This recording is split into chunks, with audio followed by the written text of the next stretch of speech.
ओम श्री गुरुवे नमः। प्रणाम भगवान। मैं अमृत का सागर ब्रह्म विद्या का अद्भुत ग्रंथ परम पूज्य स्वामी निरंजन देव जी महाराज का, और आज का टॉपिक है भगवान तत्वमसी श्वेत केतु। छांदोग्य उपनिषद 6वें अध्याय से है। अरुण का सुप्रसिद्ध पौत्र श्वेत केतु था। उसके पिता उद्दालक ने कहा, श्वेत केतु, तू ब्राह्मण होने की चेष्टा कर, क्योंकि हे सौम्य, हमारे कुल में उत्पन्न हुआ कोई भी पुरुष अब्राह्मणत्व को प्राप्त नहीं हुआ, अर्थात अपने आत्म स्वरूप को न जान केवल नामधारी ब्राह्मण बंधु बनकर नहीं रहता। वह पिता के हृदय स्पर्शी शब्द सुन 12 वर्ष की उम्र में विद्या अध्ययन करने के लिए चल पड़ा। वह गुरुकुल से 12 वर्ष बाद वेदा अध्ययन कर अपने को बहुत बुद्धिमान जान घर में अनम्र भाव से लौटा। पिता ने उसकी इस दशा को जाना कि इसने विद्या को नहीं अपितु अविद्या को ही पढ़ा है, क्योंकि वह बिना प्रणाम किए घर में जा बैठा। पिता ने भीतर जाकर पूछा, सौम्य, तू जो ऐसा महामना पांडित्य का अभिमानी और अविनीत होकर गुरुकुल से लौटा है, तो मैं तुझसे पूछता हूँ कि क्या तूने वह आदेश भी अपने गुरु से पूछा है, जिसके द्वारा अनसुना सुना सा हो जाता है, अनदेखा देखा सा, और अज्ञात ज्ञात सा, और अविचारा विचार सा हो जाता है। श्वेत केतु ने कहा, पिताजी, मैं चारों वेदों को पढ़कर आया हूँ, किंतु आप जैसा कह रहे हैं वह बात तो मैं नहीं जान पाया हूँ। भगवान, वह क्या विद्या है, वह कैसा आदेश है, वह कैसा विज्ञान है? उद्दालक ने कहा, हे सौम्य, जिस प्रकार एक मिट्टी के पिंड के ज्ञान द्वारा उससे बने पदार्थों का भिन्न होने पर भी ज्ञान हो जाता है कि समस्त नाम रूप मिट्टी मात्र हैं, तथा सब आकार एवं नाम केवल वाणी का विकार मात्र हैं। जब आकार ही असत है, तब उसके नाम स्वतः असत ही हुए। सत्य तो केवल एक मिट्टी ही है। अथवा जिस प्रकार एक लोह पिंड के ज्ञाता को लोहमय समस्त पदार्थों का बिना देखे अनुमान द्वारा भी ज्ञान हो जाता है कि इस फैक्ट्री के सभी पदार्थों के नाम रूपों में भिन्नता है, किंतु सब में एक लोह अधिष्ठान ही सत्य है। नाम रूप तो उपयोगिता की दृष्टि से रखे वाणी के विकार मात्र हैं। अथवा जिसने स्वर्ण के सिक्के या बिस्कुट को देख लिया, फिर उसके द्वारा तैयार किए नाना नाम रूप वाले अलंकार देखे हुए से हो जाते हैं, क्योंकि नाम रूप अलंकार तो वाणी के विकार मात्र हैं। सत्य तो केवल एक अधिष्ठान स्वर्ण ही है। हे सौम्य, इसी प्रकार वह आदेश भी है जिसकी मैंने अभी चर्चा प्रारंभ की थी, जिसके ज्ञान द्वारा अश्रुत श्रुत, अमत मत, अदृश्य दृश्य, अविज्ञात विशेष रूप से ज्ञात सा हो जाता है। श्वेत केतु ने यह अपूर्व आश्चर्य सी बात सुनकर कहा, पिताजी, निश्चय ही मेरे पूज्य गुरुदेव इस विज्ञान को नहीं जानते होंगे, अन्यथा मुझे भी क्यों न बताते। अब आप ही मुझे बतलाइए, मैं आपका पुत्र हूँ, मेरे अपराध को क्षमा करें। पिता ने कहा, अच्छा बेटा, अब मैं तुझे बतलाता हूँ, एकाग्रता से श्रवण कर। सतरूप परमात्मा से जगत की उत्पत्ति। हे आत्मन, आरंभ में यह सर्वाधिष्ठान एक अद्वितीय सत ब्रह्म ही विद्यमान था। फिर पूर्व सृष्टि के जीवों को उनके संचित कर्म भोगवाने हेतु नूतन सृष्टि सृजन करने की परमात्मा को इच्छा हुई। उसने संकल्प किया कि मैं बहुत सा हो जाऊं। इस प्रकार संकल्प करने मात्र से वह सत ब्रह्म तेज रूप में परिणत हो गया। उस तेज ब्रह्म ने संकल्प किया, मैं अनेक सा हो जाऊं। इस प्रकार संकल्प करने मात्र से वह संकल्प पुरुष परमात्मा तेज से जल रूप में परिणत हो गया। उस जल ब्रह्म ने फिर संकल्प किया कि मैं बहुत सा हो जाऊं, और इस प्रकार संकल्प कर उस जल ब्रह्म ने अपने से अन्न ब्रह्म को उत्पन्न किया। फिर उस अन्न ब्रह्म ने संकल्प किया कि मैं जीवात्मा रूप से इन उद्भिज, अंडज तथा जीवज यानी जरायुज तीनों देवताओं में अनुप्रवेश कर नाम रूप की अभिव्यक्ति करूं।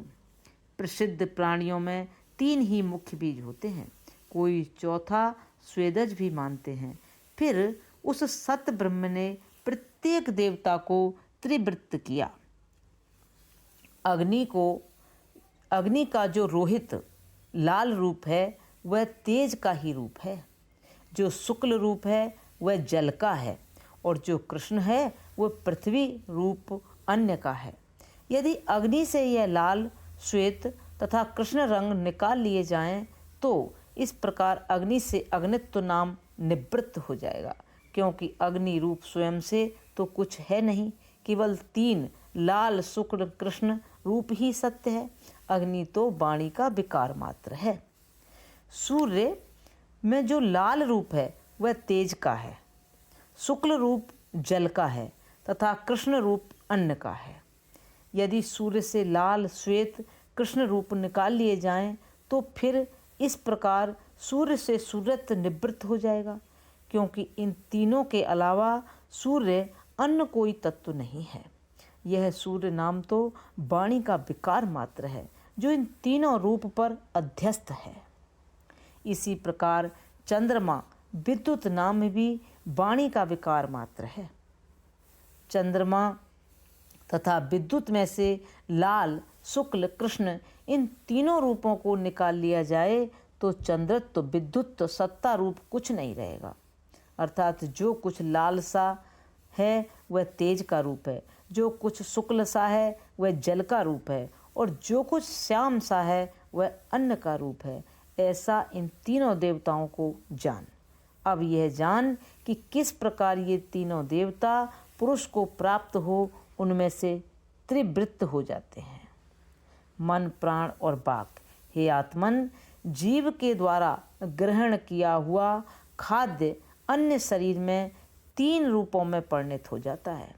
उसका जो अत्यंत स्थूल भाग होता है वह मल हो जाता है, जो मध्य भाग है वह मांस हो जाता है, और जो अत्यंत सूक्ष्म भाग होता है वह मन हो जाता है। पिया हुआ जल 3 प्रकार का होता है। उसका जो स्थूलतम भाग होता है वह मूत्र हो जाता है, उसका जो मध्यम भाग होता है वह रक्त हो जाता है, और जो सूक्ष्मतम भाग है वह प्राण रूप हो जाता है। खाया हुआ घृत आदि चिकने तेज पदार्थ 3 प्रकार का हो जाता है।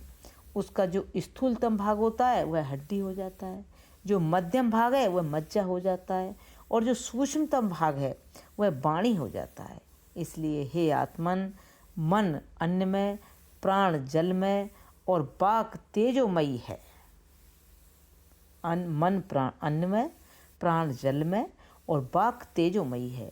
श्वेत केतु बोला, भगवान आप मुझे फिर समझाइए। हे आत्मन, जैसे मथे हुए दही से सार अंश मक्खन ऊपर आ जाता है, उसी प्रकार खाए अन्न का सूक्ष्म भाग इकट्ठा हो ऊपर आ जाता है, वह मन होता है। पिए हुए जल का जो सूक्ष्म भाग है वह इकट्ठा होकर ऊपर आ जाता है, वह प्राण होता है। भक्षण किए हुए तेज का जो सूक्ष्म भाग होता है वह इकट्ठा होकर ऊपर आ जाता है, वह वाणी होता है।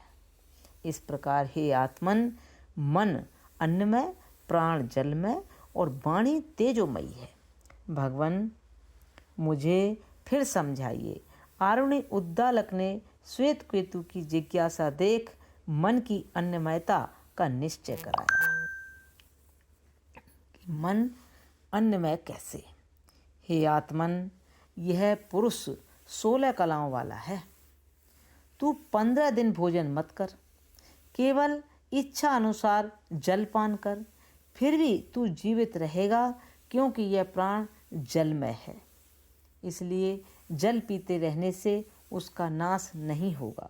पिता की आज्ञा से उसने 15 दिन भोजन नहीं किया। तत्पश्चात श्वेत केतु आरुणि के पास आया और बोला कि आप कुछ आज्ञा कीजिए।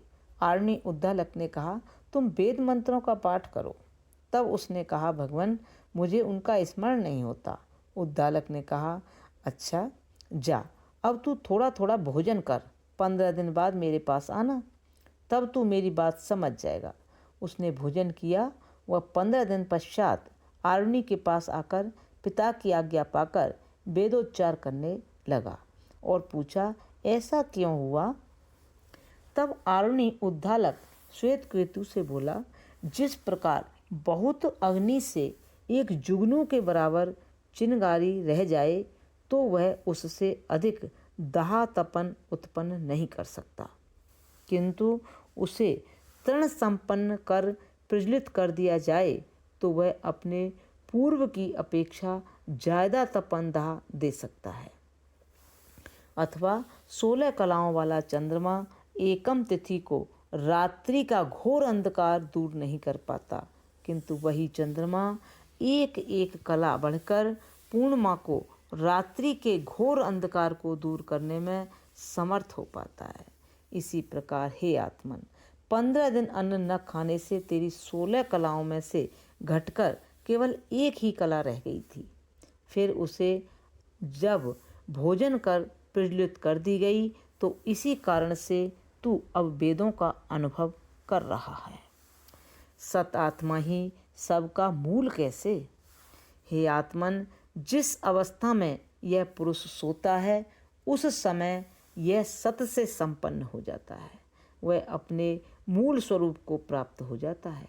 दर्पण उपाधि के अभाव में प्रतिबिंब जैसे अपने मूल बिंब स्वरूप में लय हो जाता है। जिस प्रकार डोरी से बंधा पक्षी डोरी के मान से चारों तरफ उड़कर थककर अपने बंधन स्थान का ही आश्रय लेता है, उसी प्रकार यह मन जागृत तथा स्वप्नावस्था में सुखार्थ सब और भागकर विश्राम का कहीं ना स्थान मिलने पर प्राण उपहित चैतन्य ब्रह्म का ही आश्रय लेता है, क्योंकि मन यानी जीवात्मा के ठहरने की जगह निश्चय करके प्राण उपहित ब्रह्म ही है। तात्पर्य इस मंत्र का यह है कि जीवात्मा जागृत अवस्था में नेत्र में स्थित होकर संचार प्रपंचों को रचता है और उनका दृष्टा भी होता है। उसी प्रकार स्वप्न अवस्था में कंठ में विशेष रूप से रह अपने सूक्ष्म शरीर में ही समस्त स्वप्न नगर प्रपंच की रचना करता है और उसका दृष्टा होता है। और इसी प्रकार जब व्यवहार करते करते थक जाता है तब सब प्रपंचों से अलग होकर सुषुप्ति में अपने अधिष्ठान ब्रह्म के साथ विश्राम करने लगता है। फिर उस दशा में प्रपंच का कहीं पता नहीं लगता, केवल उसका संस्कार रह जाता है। वही संस्कार फिर जीव को बाहर लाकर पूर्ववत व्यवहारों में लगा देता है। हे पुत्र, मनुष्य जैसे बुलबुल चिड़िया को पालते हैं और उसके टांग में सूत्र का एक छोर बांध देते हैं और उसका एक छोर लोहे के अड्डे पर बांध देते हैं, वह पक्षी इधर उधर कूद फांद उड़ थक उसी अड्डे पर बैठ विश्राम लेता है। उसी प्रकार हे पुत्र, इस जीवात्मा को जागृत स्वप्न में कहीं भी विश्राम न मिलने पर यह सुषुप्ति में अपने अधिष्ठान ब्रह्म के साथ विश्राम करने लग जाता है। वासना रूपी सूत जीव का बंधन है। अगर यह वासना कट जाए तो जीव ब्रह्म को प्राप्त होकर वही लय हो सकता है। हे आत्मन, इस शरीर रूप अंकुर का मूल जल है। जल बिंदु को छोड़कर शरीर का मूल और कहाँ हो सकता है? तू अन्न रूप अंकुर के द्वारा जल रूप मूल को खोज और फिर जल रूप अंकुर के द्वारा तेज रूप मूल को खोज और फिर उस तेज रूप अंकुर के द्वारा सत ब्रह्म रूप मूल बीज की खोज कर। इस प्रकार यह सारी प्रज्ञा सन्मूलक है तथा सत ही इसका आश्रय है और सत ही सबका प्रतिष्ठा यानी लय स्थान है। मरणावस्था का दृष्टांत। मुमूर्षु, हे आत्मन, रोगी पुरुष के बांधवगण चारों ओर से घेर उससे पूछते हैं, क्या तुम मुझे जानते हो? जब तक उसकी वाणी मन में लीन नहीं होती तथा मन प्राण में, प्राण तेज में और तेज पर देवता में लीन नहीं होता, तब तक वह पहचान लेता है। फिर जिस समय उसकी वाणी मन में लीन हो जाती है तथा मन प्राण में, प्राण तेज में, तेज पर देवता में लीन हो जाता है, तब वह नहीं पहचान पाता कि उसके सम्मुख कौन खड़े हैं एवं वह क्या कर रहे हैं। वह जो यह अणिमा यानी सूक्ष्मात्म सूक्ष्म निराकार कारण ब्रह्म सत्ता है, उसके समान ही मैं, तू, वह, यह सब दृश्यमान साकार जगत है। वह सबका मूल पर देवता ही सत्य है, वह आत्मा है। और हे श्वेतकेतो, वही तू है। श्वेतकेतो, भगवान मुझे फिर समझाइए। फिर भगवान मधु का दृष्टांत दिया।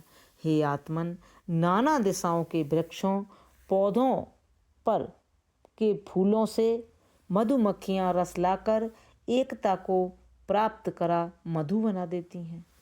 जिस प्रकार उस मधु के रूप में स्थित नाना फूलों के रस यह नहीं जानते हैं कि अभी हम मधु रूप हैं और इसके पूर्व में अमुक पौधे या वृक्ष के पुष्प का रस था, ठीक इसी प्रकार यह संपूर्ण प्रज्ञा सुषुप्ति एवं मृत्यु पर सत मूल को प्राप्त होकर भी यह नहीं जानती कि हम सत्य को प्राप्त हो गए हैं एवं वे इस लोक में व्याघ्र, सिंह, भेड़िया, सूकर, कीट, पतंग, डांस, मच्छर जो भी सुषुप्ति मृत्यादि से पूर्व होते हैं, वे ही पुनः हो जाते हैं। वह जो यह सूक्ष्माति सूक्ष्म निर्गुण निराकार व्यापक आत्म ब्रह्म है, उसी का सगुण साकार मैं, तू, वह, यह सब रूप है। वह सत्य है, वह आत्मा है और श्वेतकेतु वही तू है। श्वेतकेतु बोला, भगवान मुझे फिर से समझाइए। फिर नदियों का दृष्टांत। हे आत्मन, ये नदियाँ अपने मूल उद्गम स्थान समुद्र से बादलों द्वारा जल लेकर पूर्व तथा पश्चिम की ओर बढ़ती हैं और वे समुद्र में ही पुनः मिलकर समुद्र रूप हो जाती हैं। वे नदियाँ जिस प्रकार समुद्र में स्थित होने पर भी यह नहीं जानती हैं कि यहाँ हम सब पृथक पृथक नदियाँ आकर एकत्रित हो गई हैं, अर्थात मैं गंगा हूँ, तू यमुना है, वह सरस्वती है।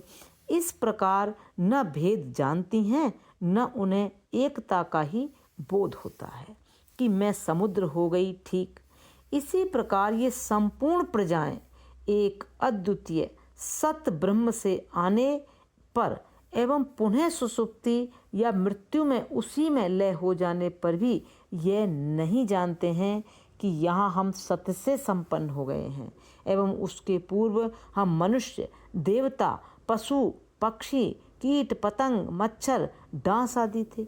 इस प्रकार स्वरूप अज्ञान के कारण जो भाव वाले वे सुषुप्ति या मृत्यु के पूर्व थे, पुनः जागृत में या सृष्टि होने पर वही भाव वाले हो जाते हैं।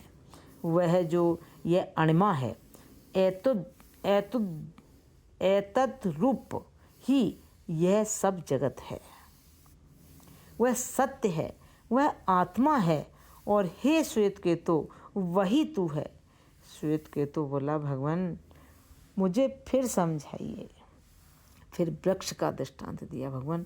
हे आत्मन, यदि व्यक्ति कुठार से किसी वृक्ष के मूल में आघात करे तो वह जीवित रहते हुए केवल रस स्राव करेगा। यदि उसके सर्वोपरि भाग में आघात करे तो भी यह जीवित रहते हुए केवल रस स्राव करेगा।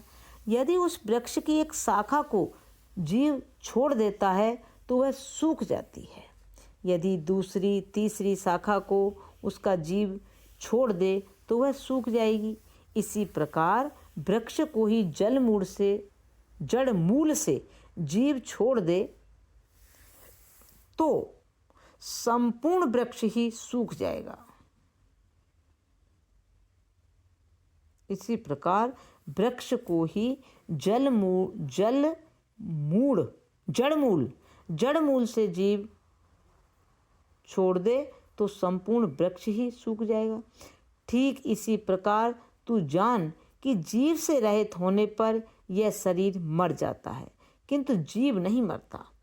यह शरीर वृक्ष जीव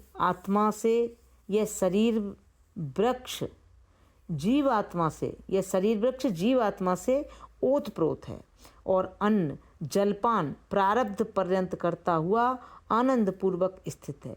हे श्वेतकेतु, प्रारब्ध समाप्त होने एवं देह नष्ट होने पर भी जिसका किसी प्रकार नाश नहीं होता,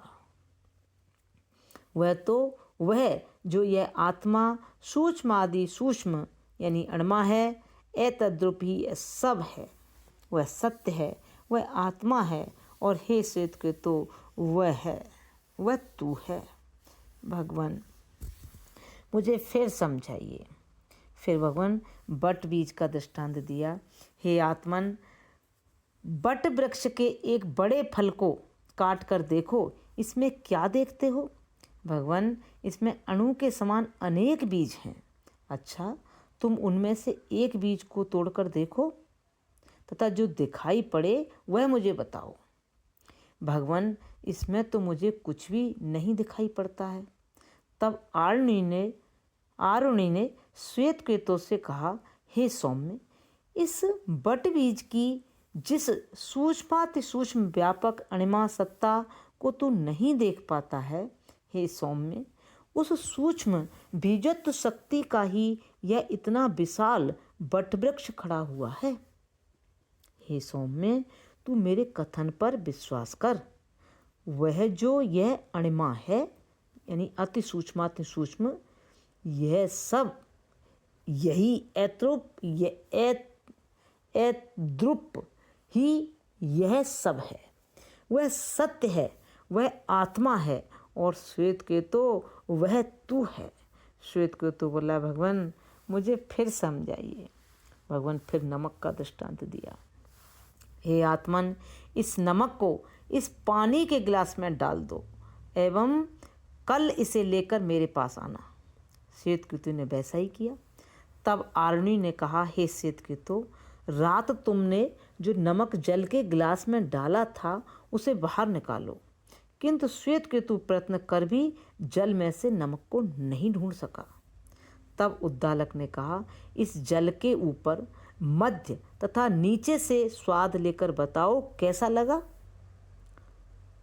श्वेतकेतु ने कहा, नमक युक्त लग रहा है भगवान। अच्छा, अब समझो, इस जल में नमक सदा विद्यमान है, किंतु वह नमक उस जल में विलीन होकर रह रहा है, इसलिए तू उसे नहीं देख सका था। अब अनुभव से उसकी सत्ता का पता लगा। इस प्रकार वह सत्य निश्चय यही विद्यमान है, किंतु इंद्रियों द्वारा दृश्य रूप से तुझे दिखाई नहीं देता है। जब सद्गुरु साक्षी के रूप में अनुभव कराते हैं, तब ही यह मैं रूप से अनुभव में आता है। वह जो यह अदृश्य सूक्ष्मात्म सूक्ष्म आत्मसत्ता है, इसके अनुरूप ही यह सब है। वह सत्य है, वह आत्मा है और हे श्वेतकेतु, वही तू है। भगवान मुझे फिर समझाइए। अब भगवान अपहरण बालक का दृष्टांत दिया। हे आत्मन, जिस प्रकार कोई डाकू चोर किसी धनाढ्य बालक को धोखे से आंख पर पट्टी एवं हाथ बांध किसी अज्ञात स्थान पर ले जा धन हरण कर वहीं छोड़ देता है, तब वह लड़का रोता हुआ इधर उधर चलता गिरता टकराता है। तब किसी दयालु पुरुष ने उसके बंधन को खोल उसके ग्राम का रास्ता बता दिया और वह पूछते पूछते अपने गंतव्य स्थान पर पुनः लौट जाता है। इसी प्रकार इस लोक में भेदवादी दम्भी गुरु भोले जीव को कर्मकांड के जंगल में ले जाकर उसके ज्ञान चक्षु को द्वैत पट्टी से बांध धन मन हरण कर लेते हैं।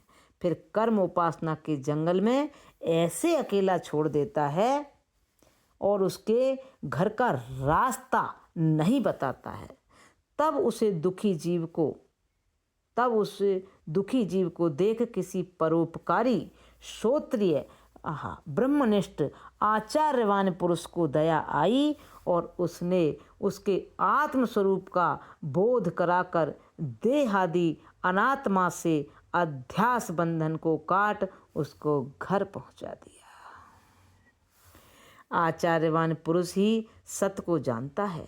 उसके लिए मोक्ष हाथ में रखी वस्तु की तरह सब समय स्पष्ट रहता है। मोक्ष किसी भी जीव को दुर्लभ नहीं है। मोक्ष में उतनी ही देरी है जब तक यह जीव देह भाव को नहीं छोड़ता है। देह भाव को छोड़ते ही वह सत्य ब्रह्म से संपन्न हो जाता है। वह जो अणिमा है, एतद्रूप ही यह सब है। वह सत्य है, वह आत्मा है और श्वेत केतु वह तू है। फिर भगवान ज्ञानी और अज्ञानी का दृष्टांत दिया। हे आत्मन, चोरी के संदेह में चोर के साथ अचोर भी पकड़ा जाता है। तब राजा सत असत की परीक्षा अग्नि में तपे लोहे तवे को उठाने के लिए कहता है। जिसने चोरी की और अपने को अचोर सिद्ध कराने के लिए उस आग से तप्त लोह तवे को खुले हाथों से उठाने का दुराग्रह करता है तो उसका हाथ जल जाता है। किंतु जिसने चोरी नहीं की उसके द्वारा उठाने पर उसके हाथ नहीं जलते हैं। कहने का तात्पर्य है कि अज्ञानी जब कोई कर्म नहीं करने का अहंकार करता है तो भी बंधन को प्राप्त होता है, एवं ज्ञानी द्वारा किसी क्रिया में अहंकार नहीं होने से वह बंधन को प्राप्त नहीं होता है। विद्वान का अज्ञानी की तरह पुनरावर्तन नहीं होता है। जिसमें जाकर ज्ञानी पुनः नहीं लौटता वही सब एतद्रूप ही है। वह सत्य है, वही आत्मा है। और हे श्वेत केतु, तू वही है, वह तू है। तब श्वेत केतु वह मैं हूँ, सोहम शिवोहम ऐसा साक्षात अपरोक्ष रूप से इस आत्मा को जान गया। सह यह ऐसह अणिमा एतदात्म्य इदं सर्वं ततः सत्यं सह आत्मा